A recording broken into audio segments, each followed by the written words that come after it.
Hi friends and family, welcome to divine meets channel. இன்றைக்கி என்ன அப்படின்னா சண்டே அப்போ வீட்டில் க்ளீன் பண்ணுற ஒர்க்கு, அப்புறம் சமைக்கிற ஒர்க்கு, துணி துவைக்கிற ஒர்க்கு, இதெல்லாம் நான் எப்போதுமே வாரம் பார்க்குறது தான். துணியெல்லாம் துவைச்சி போட்டுட்டு கிச்சன்லாம் நல்லா சோப் ஆயில் போட்டு நல்லா க்ளீன் பண்ணிவிட்டு, இந்த கடுகு உளுந்தம்பருப்பு இதெல்லாம் அடுக்கி வைக்கிற செல்ஃபெல்லாம் வேலைக்கு போகிற அவசரத்தில் அங்கனக்கு வச்சுட்டு போயிடுவேன். கச்சாமுச்சான்னு இருந்துச்சு, அதையும் க்ளீன் பண்ணி அழகாக அடுக்கி வச்சாச்சு.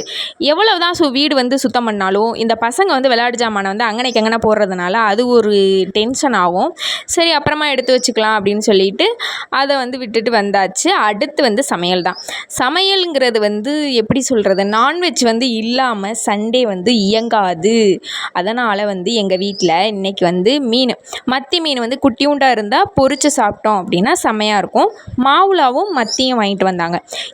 எனக்கு ரொம்ப பிடிச்சது மத்தி மீன் தான். மத்தி மீன்லேயே ரொம்ப குட்டி குட்டியாக இருக்கும்ல, அது பொரிச்சு சாப்பிட்டோம் அப்படின்னா நல்லாயிருக்கும். வேறு ஒரு ஊர்லலாம் என்ன சொல்லுவாங்கன்னா சாலை அப்படின்னு சொல்லுவாங்க, சாலை மீன் அப்படின்னு சொல்லுவாங்க. ஒவ்வொரு ஊர்லேயும் ஒவ்வொரு விதமான பேர் இருக்கும் ஒவ்வொரு பொருளுக்கும்.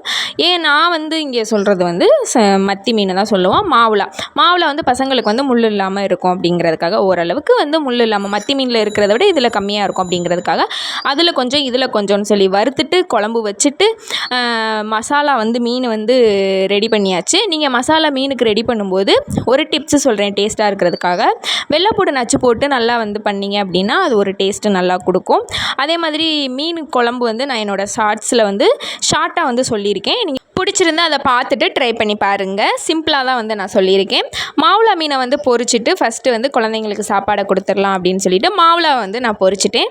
அதுக்கப்புறம் மத்தி மீனை பொரிச்சிக்கலாம் அப்படின்னு சொல்லி பொரிச்சிட்டேன். உங்களுக்கு எந்த மீன் பிடிக்கும் அப்படிங்கிறத கமெண்ட் பண்ணுங்கள். இந்த வாரம் சண்டே எங்கள் வீட்டில் மீன் குழம்பு, மீன் வறுவல், அப்புறம் ஸ்வீட், அவ்வளவுதான். சிம்பிளான ஒரு சாப்பாடு தான். சாப்பிட வாங்க. எல்லோரும் நல்லா இருங்க, சந்தோஷமாக இருங்க. பாய்.